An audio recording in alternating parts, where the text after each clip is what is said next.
सुख त्याग में है अथवा सुख भोग में है, सुख भौतिक संसाधनों में है या सुख आत्मीय गुणों के अंतर्गत।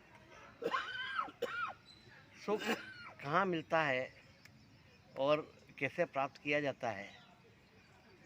दो मित्र आर्थिक रूप से संपन्न थे। उन्होंने आपस में अनोखी शर्त लगाई। तो एक मित्र ने दूसरे मित्र से कहा कि यदि तुम 1 महीने तक लगातार बिल्कुल नितांत अकेले रहोगे, किसी से भी नहीं मिलोगे, न किसी से बात करोगे, एक कमरे में बंद कर दिए जाओगे, तुम्हें जीवन निर्वाह हेतु दोनों समय भोजन मिलेगा, 2 जून की रोटी और पुस्तकें पढ़ने के लिए मिलेगी। इसके अलावा आप 1 महीने तक किसी के भी संपर्क में नहीं रहोगे, किसी से भी बात नहीं कर पाओगे, किसी का चेहरा भी नहीं देख पाओगे और उस कमरे में ही बंद रहोगे। उसके लिए तुम्हें 10 लाख रुपए दिए जाएंगे यदि तुम शर्त जीत गए तो उसने वो शर्त स्वीकार कर ली। 1-2 दिन तो उसने कुछ पुस्तकें पढ़ी, उससे समय निकाला।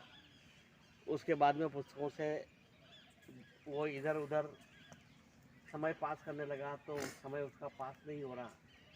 धीरे धीरे उसे झूंझ और परेशानी बढ़ गई। काफ़ी सिर धुनने लगा, पछताने लगा कि मैंने कौन सी शर्त ले ली है ये।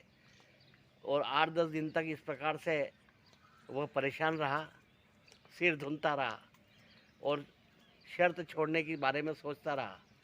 वहाँ एक घंटी लगी हुई थी कि यदि आप शर्त छोड़ना चाहें तो एक घंटी बजा दें तो हम आपको आज़ाद कर देंगे, परंतु आप शर्त हार जाएंगे, आपको 10 लाख रुपए नहीं मिलेंगे।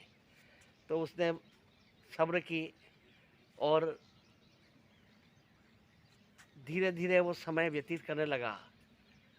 जब बाह्य जगत से उसका संपर्क छूटा तो उसकी अंतर आत्मा से उसका संपर्क होना प्रारंभ हो गया और धीरे धीरे वो अपने मन में, अपनी आत्मा में, अपने विचारों में, अपने चिंतन में खोया रहने लग गया। और इस प्रकार से धीरे धीरे उसको बहुत अच्छा लगने लगा और उसने सोचा कि यार ये जो मैं भौतिक संसाधनों में जुड़ा हुआ था, भोगों में जुड़ा हुआ था, इससे मैं बहुत दुखी था और आज मेरे पास में कुछ भी नहीं है, कोई साधन नहीं है, तो मैं अब कितना आनंद और सुख का अनुभव कर रहा हूँ। मेरी आत्मा में कितनी प्रसन्नता है क्योंकि मैं बाह्य जगत से बिल्कुल कट गया हूँ। न मेरे पास में किसी प्रकार का कोई संसाधन है, परंतु मैं अपनी आत्मा से जुड़ गया हूँ और आत्मा से जुड़ने के साथ ही मैं परमात्मा से भी जुड़ गया हूँ। तो जब 15, 20, 25 दिन हुए तब वह इतना अधिक आनंदित हुआ, इतना सुखी हुआ। उसने कहा अभी तक की मेरी ज़िंदगी जितनी भी मैं बाहर जी रहा था वो सब व्यर्थ थी। अब मुझे ये समझ में आया है कि मैं यदि अपने आप से जुड़ जाऊं, मेरी आत्मा से जुड़ जाऊं, तो मैं सीधा परमात्मा से जुड़ जाऊंगा और मेरा जीवन सफल हो जाएगा। 1 महीना में 1 दिन और बीता। इधर दूसरा जो मित्र था जिसने शर्त लगाई थी उसके व्यापार में घाटा हो गया।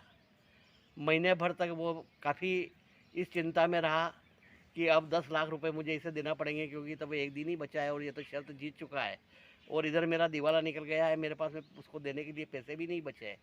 अब कैसे क्या होगा। 1 महीने में 1 दिन बचा और घंटी बज गई तो उसने कहा चलो बढ़िया रहा, 10 लाख रुपए बच गए और सामने वाला शर्त हार गया है। तो जब उस कमरे में गया तो उस कमरे में उसका मित्र नहीं मिला। उसे सिर्फ एक चिट्ठी लिखी हुई मिली कि मित्र, मैं शर्त जीता हारा नहीं हूँ, मैं तो शर्त जीत गया हूँ।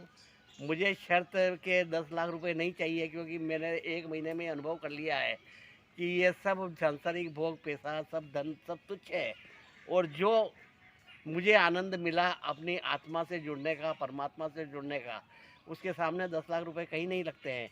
इसलिए मैं सब छोड़ के जा रहा हूँ और मुझे जीवन का जो ध्येय था वो प्राप्त हो गया है।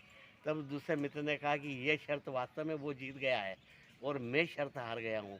तो संसार में जो सुख है वह आत्मिक आनंद में है, आत्मा और परमात्मा के जुड़ने से है।